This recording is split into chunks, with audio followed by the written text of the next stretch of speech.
My name is Scarlett Martinez, and I'm 29. I've spent the past decade living life with precision, every career move calculated, every relationship measured, every hour of my day accounted for.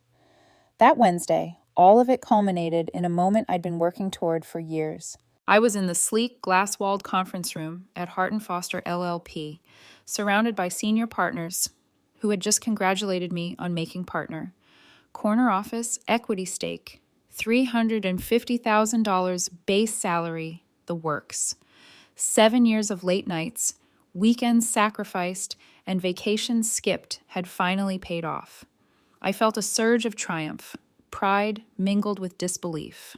And then my phone buzzed. Scarlett, we need to talk. I don't think this is working anymore. You're not really my type. I need someone more ambitious, someone more successful. I'm sorry. It was Ryan, my boyfriend of 2 years, who worked in marketing at a tech firm.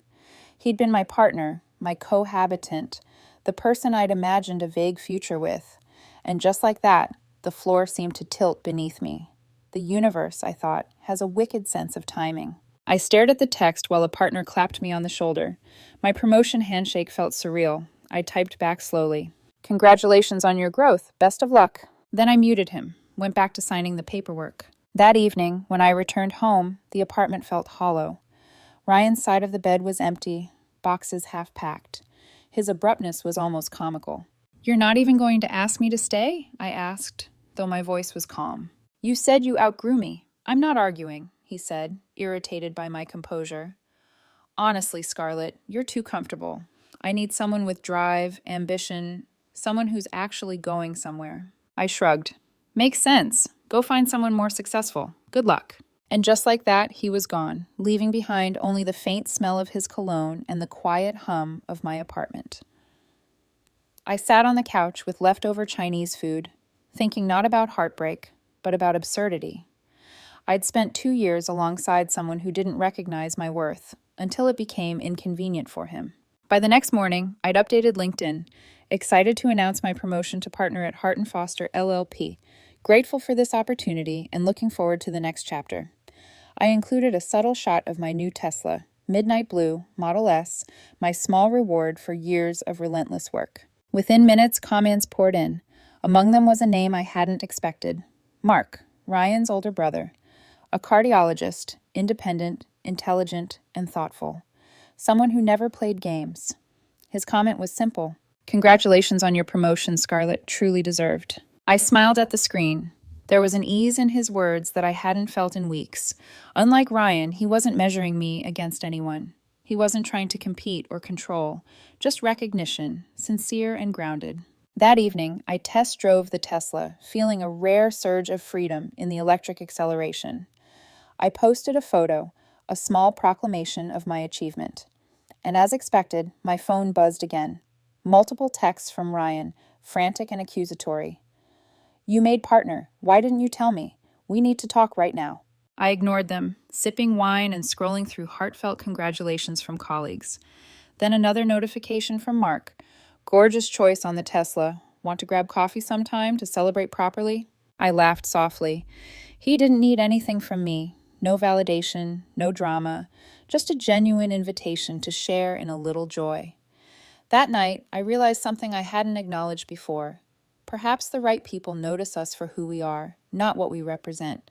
And somewhere, in the quiet glow of city lights through my corner apartment window, I felt a subtle, thrilling possibility.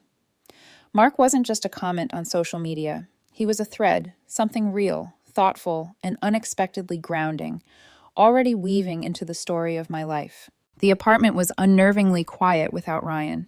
His belongings, hastily shoved into cardboard boxes, left a hollow echo of the life we had shared. 2 years of routines, inside jokes, weekend plans, all condensed into a few neatly taped boxes lined up in the hallway.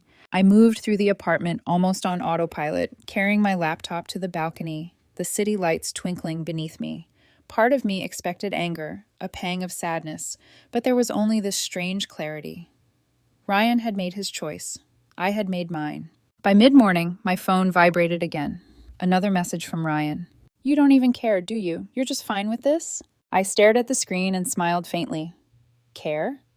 I had cared enough to let him go without drama.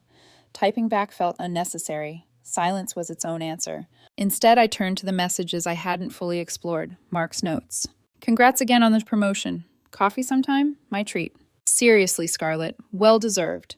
I know you've worked your ass off. Something in the tone of his words, warmth without expectation, made the tightness in my chest loosen. He didn't compare, he didn't compete. He acknowledged effort and competence without agenda. I tapped a reply. Thank you, Mark. Coffee sounds good. Friday work for you? Almost immediately, the reply came. Perfect. Looking forward to it. That small exchange was oddly comforting. While Ryan's absence left a void, Mark's presence hinted at something entirely different, a possibility that didn't come with drama or manipulation. I spent the afternoon packing away the remnants of Ryan's life in my apartment. Each box sealed was a quiet release of the past, a symbol of reclaiming my space and my focus.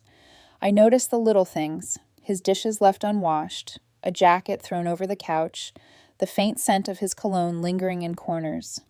I didn't breathe them in or linger, I just acknowledged them and let them go. By evening, I was sitting on the balcony, laptop open, posting a small celebration of my achievements, the partner announcement, and my Tesla.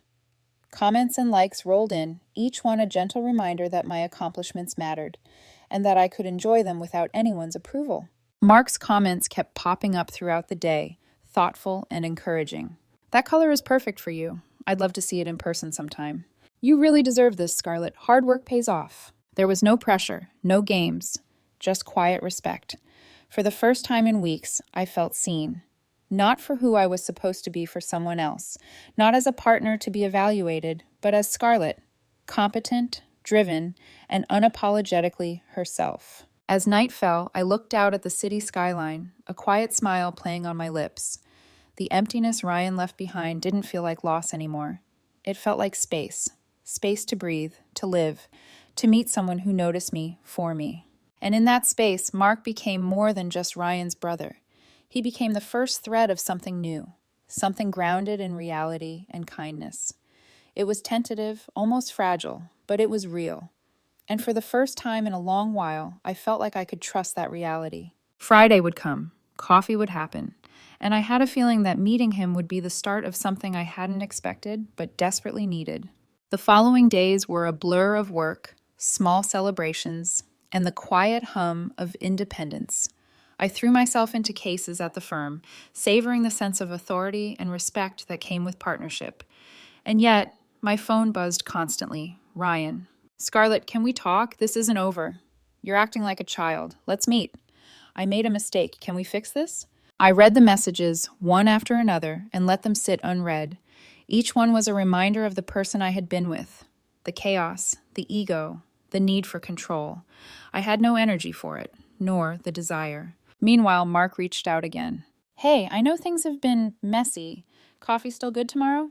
Absolutely, I replied, feeling a rare warmth at the screen. His messages didn't demand, didn't manipulate, they simply invited, and that made all the difference. When we finally met, it was at a small Italian cafe downtown. The air was cool, the scent of roasted coffee and fresh bread wrapping around us like a warm blanket. Mark arrived with that easy, genuine smile I had come to appreciate online. And suddenly, the world outside that cafe, the chaos, the heartbreak, faded. We talked for hours about work, life, the absurdity of our shared connections to Ryan. There were no games, no tests, no hidden agendas, just conversation, easy and flowing. But even in the comfort of that moment, Ryan's shadow loomed. By Saturday morning, my phone rang from an unknown number. You're dating my brother? It was Ryan, voice sharp, disbelief tangled with fury. That's what matters to you? I said calmly. I'm not going after anyone. I'm having a life. You're not part of it anymore. He sputtered, shouting, insisting I was trying to hurt him, that this was revenge. I let him talk, letting the absurdity wash over me. His need to control, to compete, to measure my life against his expectations was exhausting. Mark, by contrast, texted later that afternoon.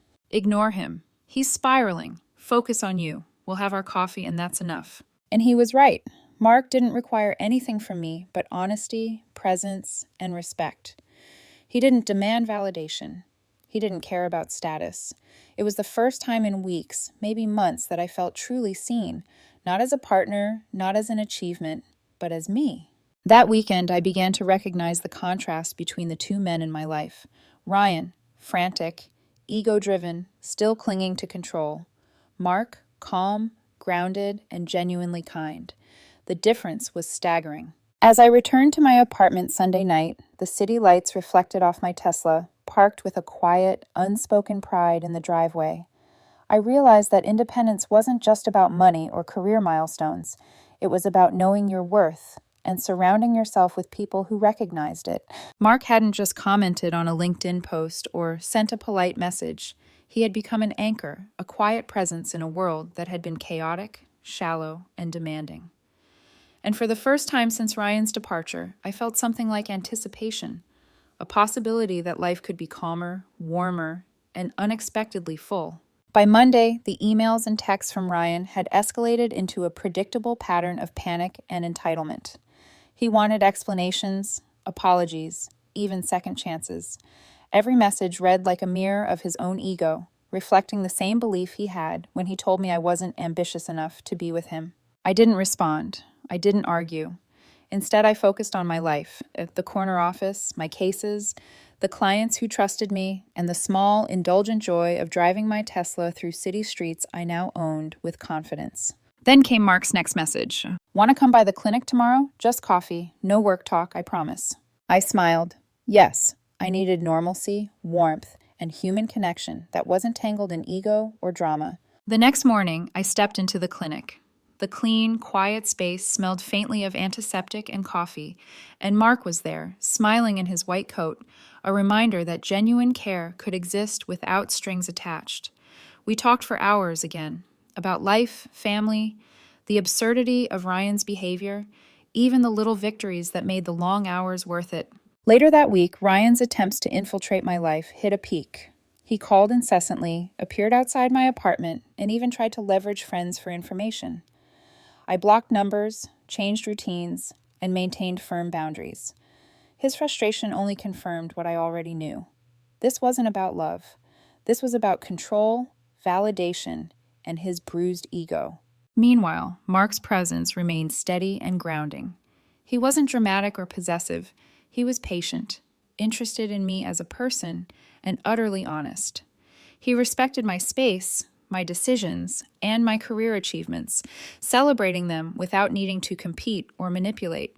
The contrast was stark, and for the first time, I truly appreciated it. Life wasn't about trying to manage someone else's insecurities. It was about building connections that elevated and supported both people. A month later, Ryan finally moved on. New city, new job, fresh start. The chaos subsided, leaving behind clarity and peace. I had the freedom to breathe, to work, and to explore the possibility of a relationship that didn't require compromise of my identity or ambition. Mark and I began to see each other regularly. Coffee dates became dinners. Dinners became weekend drives in the Tesla, and each meeting strengthened a quiet mutual understanding. No games, no hidden agendas, just connection, care, and shared laughter. I realized something important in those weeks. Ryan hadn't left because I was too ambitious. He had left because he needed to be the center, the measure of worth. When I exceeded the limits he set, I became inconvenient. And in that inconvenience, I discovered freedom. Mark, on the other hand, wasn't threatened by my success. He matched it in his own way, stable, accomplished, and secure, and never asked me to dim my light. That equilibrium, that genuine respect, was rare, and I cherished it. By the end of the month, we were officially together. It wasn't a dramatic declaration. It was quiet, calm, and real. My life felt richer, not just because of achievements, but because I had finally stepped into a space where success, love, and respect coexisted naturally. Driving the Tesla one evening, Mark by my side, I thought back to that first text from Ryan, "You've outgrown me." He had been right. I had outgrown him.